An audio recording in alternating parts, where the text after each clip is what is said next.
Dobrý večer, milí športoví priatelia z Husté TV. Vás chceme privítať.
Odchádza pod strechu trenčianskeho zimáka, ktorý už onedlho bude niesť meno našeho bývalého kapitána a jedného z najlepších hráčov histórie Slovenskej republiky Pavla Demitru.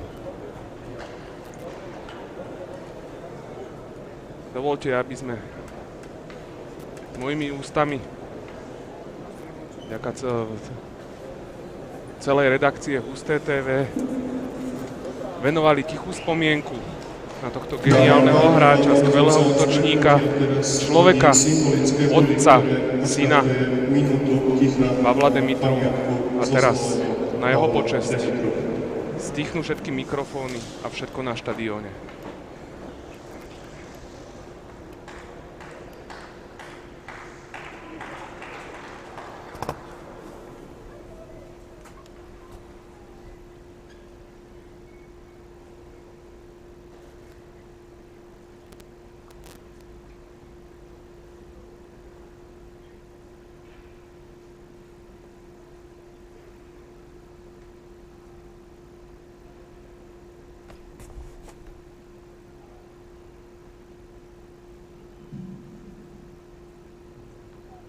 Minúta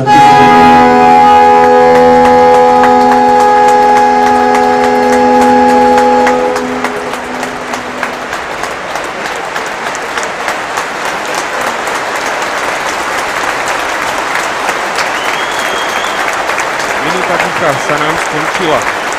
Na ľad padajú červeno-žlté rúže. Už na počesť spomínaného veľkého hráča slovenskej histórie, ktorý sa nezmazateľnými písmenami zapísal do našich srdc, či už v reprezentácii, alebo aj keď reprezentoval Slovensko v ligách, či už to bola ruská KHL, alebo v Národnej hokejovej lige. Pavol bol naozaj hráč, ktorý nemal hviezdne maniere a smrdel človečinou v každej možnej sekunde jeho života. A preto ešte raz by sme chceli vyjadriť úprimnú sústrasť všetkým pozostalým, či už jeho manželke Majke, dcérke Zare, synáčikovi Lukasovi.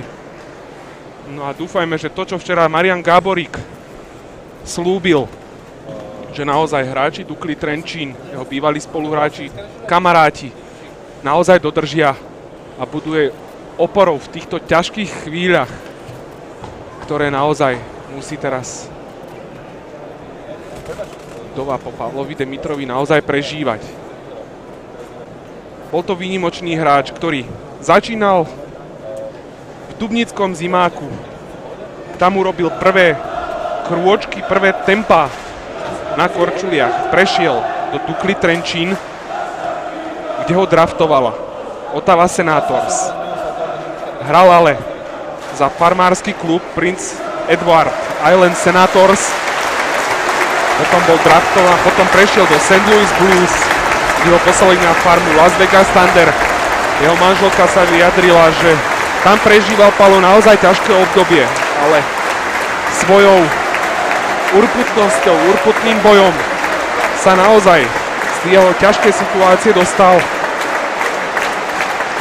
A spolu s Mišom Hanzušom a Lubošom Bartečkom utvorili údernú formáciu, ktorá bola ozdobou St. Louis Blues a takú odkedy odtiaľ Palo Demitra s Bartečkom a s Hanzušom odišli, takú formáciu už St.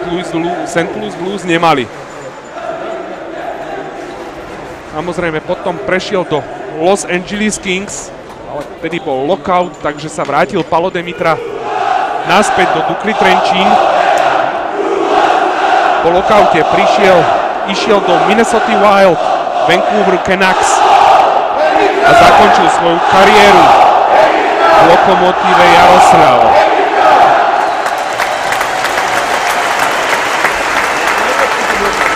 A myslím, že jeho meno burácajúce z trenčianskych tribún bude znieť už na Palovom Demitrovom zimáku až do konca tohto stretnutia. Ale poďme si povedať aj zostavy, v jakých nastúpili družstva Banskej Bystrice a Dukly Trenčín na toto stretnutie.